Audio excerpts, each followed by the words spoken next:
Selamat datang di Ajaib Alpha Weekly Snap bersama saya Alvin, Financial Expert saham AS Ajaib Alpha yang akan bahas soal pergerakan pasar saham Amerika minggu ini.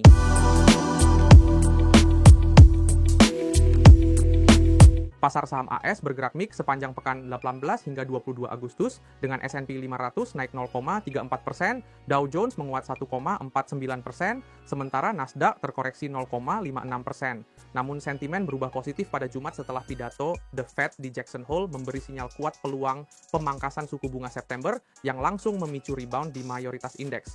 Stabilnya rating bonds AS di level AA+ turut meredam kekhawatiran pasar meskipun kebijakan tarif 50% untuk baja dan aluminium serta penghentian insentif proyek energi terbarukan sempat memberi tekanan di sektor tertentu. Dari sisi saham, pergerakan cukup atraktif dengan DAY melonjak 29,08%, ENPH melesat 18,53%, FSLR naik 11,07%, RCL menguat 10,37%, dan LYB ditutup naik 9,38%, mencerminkan rotasi sektor yang cukup dinamis. Sentimen dovish The Fed membuka peluang rally lanjutan di pekan depan, sekaligus memberikan timing entry yang lebih menarik bagi investor. Pada pekan ini, ada beberapa berita yang menarik yang berdampak pada pasar saham AS. Pasar saham Amerika pekan lalu bergerak mix, tapi akhirnya rebound di hari Jumat setelah pidato Jerome Powell di Jackson Hole. Powell memberi sinyal jelas bahwa The Fed siap memangkas suku bunga di September dengan probabilitas pasar hampir 85%.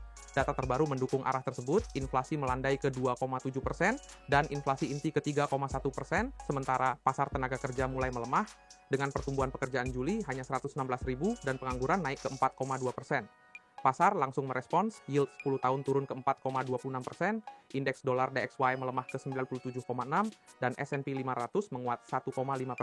Dari sisi fiskal, S&P Global tetap mempertahankan rating AS di AA+, dengan outlook stabil, meski defisit Juli melonjak hampir 20% jadi 291 miliar US dollar. Penerimaan tarif impor memang naik sekitar 21 miliar US dollar, tapi beban fiskal dari pemotongan pajak dan belanja pemerintah masih jadi risiko jangka menengah. Di sisi kebijakan, Presiden Trump kembali bikin kejutan. Tarif impor baja dan aluminium dinaikkan 50% untuk lebih dari 400 produk, langkah yang bisa mendukung industri domestik tapi berpotensi menekan otomotif dan infrastruktur. Selain itu, pemerintah juga mencabut insentif untuk proyek tenaga surya dan angin, membuat saham renewable energy seperti First Solar dan Enphase tertekan tajam. Tak berhenti di situ, survei CNBC di Jackson Hole juga memunculkan spekulasi pergantian ketua The Fed. Kevin Hassett, orang dekat Trump, disebut kandidat kuat meski pasar menilai hal ini bisa mengurangi independensi bank sentral. Sementara itu dari Asia, inflasi inti Jepang turun ke 3,1%, sinyal tekanan harga mulai reda meski masih di atas target Bank of Japan. Sekarang kita akan membahas berita emiten yang menarik belakangan ini. Pasar saham pekan ini dipenuhi kabar besar dari sektor teknologi.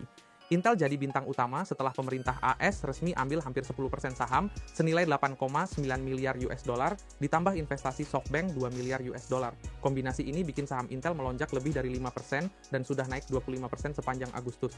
Dari Tiongkok, XPeng laporkan pendapatan 2Q25 melonjak 125% ke 2,55 miliar US dollar dengan pengiriman lebih dari 103.000 mobil listrik, margin tertinggi 17,3% dan kerugian menyusut ke level terendah 5 tahun, mendorong saham naik 4%. Sementara Home Depot mencetak pendapatan 45,3 miliar US dollar, tumbuh hampir 5% meski tipis di bawah ekspektasi, tapi saham tetap naik 3% berkat prospek stabil.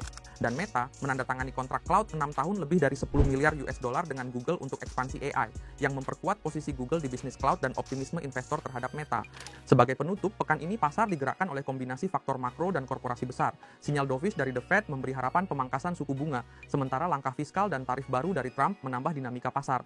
Dari sisi emiten, Intel, XPeng, Home Depot, hingga Meta jadi sorotan dengan katalis positif masing-masing. Semua ini membuka peluang volatilitas sekaligus kesempatan entry bagi investor di minggu depan.